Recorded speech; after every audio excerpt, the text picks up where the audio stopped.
Dalam sejarah peradaban manusia, ada sosok misterius yang diceritakan sebagai penguasa yang kuat, bijaksana, dan diberi tugas mulia oleh Sang Pencipta. Dialah Raja Dzulkarnain, seorang pemimpin yang dikenal dengan julukan pemilik dua tanduk. Siapa dia sebenarnya? Apakah dia benar-benar eksis, atau hanya legenda? Mari kita telusuri kisah lengkapnya.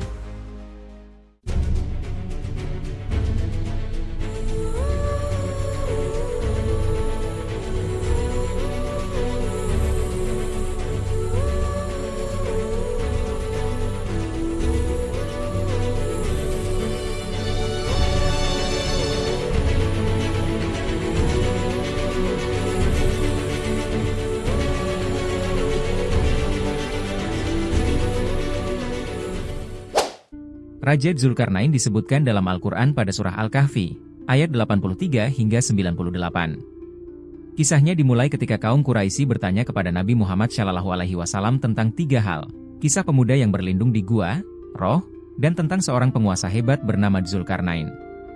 Allah memberikan wahyu tentang Dzulkarnain sebagai penguasa yang adil dan memiliki kekuasaan luas. Namun, siapakah sebenarnya sosok ini? Sejarah dunia mencatat banyak tokoh besar, tetapi belum ada konsensus tentang identitas Dzulkarnain yang sesungguhnya. Dzulkarnain memulai perjalanannya ke barat, hingga ia mencapai tempat di mana matahari terbenam di lautan berlumpur hitam. Di sana, ia bertemu dengan suatu kaum. Allah memberinya pilihan untuk berlaku keras atau lemah lembut kepada mereka. Dzulkarnain memilih keadilan, memberikan hukuman kepada yang zalim dan memberi rahmat kepada yang beriman. Kemudian, Dzulkarnain melanjutkan perjalanan ke timur. Di sana, ia menemukan kaum yang hidup sederhana tanpa perlindungan dari terik matahari. Dzulkarnain tidak mengganggu mereka, melainkan menghormati cara hidup mereka. Akhirnya, Dzulkarnain tiba di sebuah wilayah di antara dua gunung, di mana ia bertemu dengan kaum yang ketakutan oleh ancaman Yajuj dan Majuj. Mereka meminta Dzulkarnain untuk membangun penghalang yang melindungi mereka dari serangan brutal tersebut. Dengan bijak, Dzulkarnain meminta bantuan mereka untuk mendirikan tembok yang kokoh dari besi dan tembaga. Tembok ini bukan hanya menjadi pelindung fisik, tetapi juga simbol kekuatan dan kebijaksanaan seorang pemimpin yang mengutamakan kepentingan rakyatnya. Banyak yang percaya bahwa Dzulkarnain adalah Alexander Agung, seorang raja Makedonia yang menaklukkan wilayah luas dari Yunani hingga India. Gelarnya sebagai Iskandar Dzulkarnain muncul dalam literatur Islam klasik. Namun, teori ini memiliki kelemahan, karena Alexander tercatat dalam sejarah sebagai penyembah dewa-dewa Yunani, bukan sebagai pemimpin monoteistik seperti yang digambarkan dalam Al-Quran. Teori lain menyebutkan bahwa Dzulkarnain adalah Cyrus Agung, pendiri Kekaisaran Persia. Ia dikenal sebagai pemimpin yang adil dan toleran terhadap berbagai agama. Sebuah silinder kuno yang dikenal sebagai Cyrus Cylinder, menunjukkan kebijaksanaannya dalam memerintah. Banyak sejarawan Muslim modern mendukung pandangan ini. Sebagian ulama berpendapat bahwa Dzulkarnain bukanlah tokoh yang dapat diidentifikasi secara historis.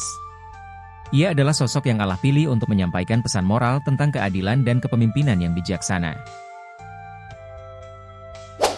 Salah satu misteri terbesar adalah lokasi tembok yang dibangun Dzulkarnain untuk menghalangi Yajuj dan Majuj.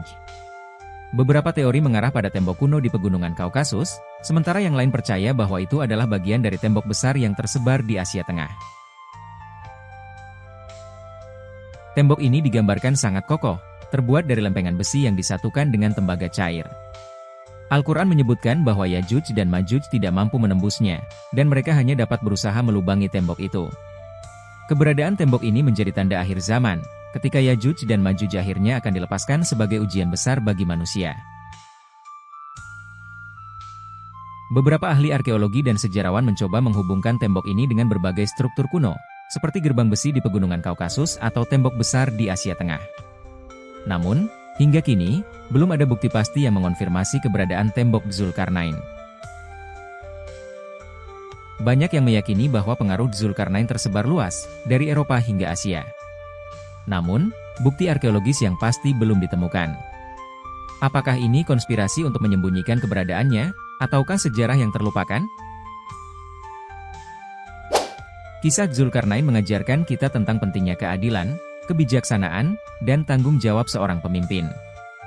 Ia adalah contoh teladan bagi siapa saja yang memegang kekuasaan, bahwa kepemimpinan harus digunakan untuk kebaikan umat manusia. Raja Zulkarnain adalah sosok yang penuh misteri, namun kisahnya memberikan pesan yang jelas tentang kebesaran Allah dan nilai-nilai kepemimpinan yang mulia.